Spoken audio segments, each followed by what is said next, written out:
right, we're back again with another episode of Roofer Reflections. I'm really excited to have John Dye here. John, finally got to connect like this. Thanks for Finally. coming on the show. Man, you're so welcome. Thank you for inviting me on, and it's an honor to be with you today. You have a diverse background. I look back and I see owner of motorsports. Like, what were some of the things you Oh did man. early on?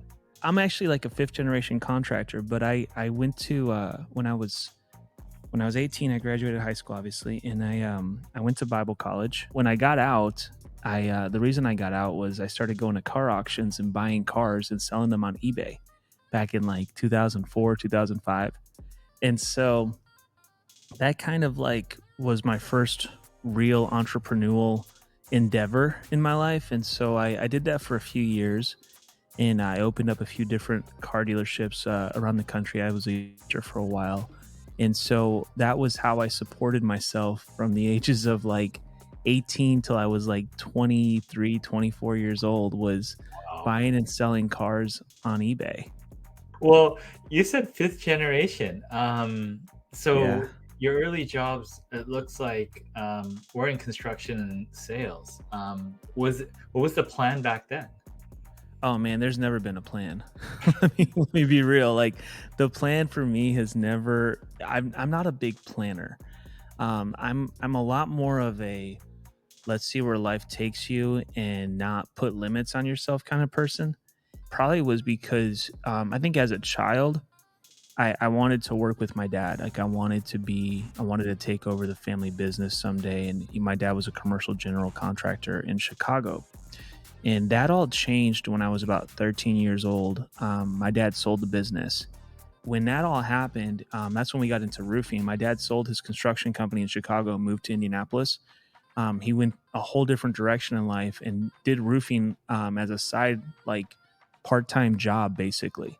And that's what led me into this industry and learning all about it. But it was never like the same at that point. I almost kind of feel like it became a lot more self-sufficient, and that I didn't have that safety net that I was like, which is weird to think that as a child I even thought about that kind of stuff, that I was going to like take over the business someday, and that was like my thing. But like I did, like I wanted that. Like I wanted to work with dad. I wanted to be a part of the business and the family enterprise and all that stuff. And that all kind of went away as soon as we moved here, because we just kind of, my mom did her thing, my dad did his thing, and it was no longer like that family business environment.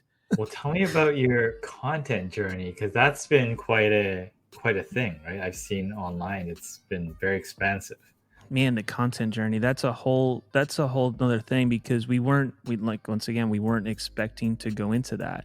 I started to do consulting work and working with contractors and training how to do supplementing, how to work with insurance carriers, and that's really what led me into this. And I had a company that I was actually managing their location here in Indianapolis. A company called ASAP Roofing, out of the headquarters is in Tyler, Texas.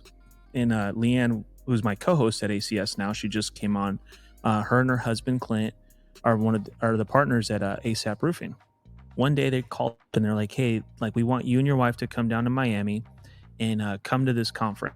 It was 10X. So we go there, and I had just started doing consulting, and I kind of put it on the back burner for a little bit because I was running this roofing company. And I remember sitting there and writing a lot of notes and being like, man, I could really help our industry with my art of the supplement training. And that's what really led me into doing content and starting to create things that are people watch. And that's when I went home and I started doing tours and started training contractors and traveling around and just setting up these events and seeing who would show up. And people were showing up. And I was like, oh, this is really cool. Clint and Leanne, the partners at ASAP, they turned around, they said, Don, they're like, you need to choose. Like, we can't have you running our branch and also doing this, because it's kind of like it's just like you're not all there. Like you got to be all in one way or the other. And so they kind of like made me decide, like, what do you want to do? And I said, man, I'm really liking this, like kind of this journey I'm going through, because I'm consulting and I'm seeing change in people, and like I'm watching how their businesses are evolving with the information I'm giving them. And I'm like, I really like that. So I started going down that road instead. And I said, hey, I'm going to do this. When Mhm. people ask you, maybe they're considering roofing as a career or an option, what do you tell them? Well, first off, I tell them right now is the most opportune time ever to get into roofing. And the reason it's like that right now is because of all the consolidation that's happening in the industry. Do I think it's an amazing opportunity? Absolutely. It's the best opportunity that you will ever have as far as entry points goes into an industry. But it's going to require you to think very differently than the way most contractors are thinking today, and create different processes and different systems than what everyone else is creating today. John, is there anything that I did not ask you but you wanted to share?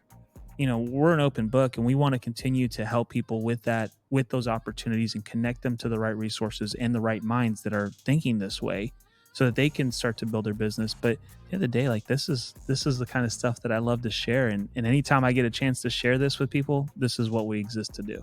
And so, no, this has been great. Thank you so much, Tats, for having me on the show.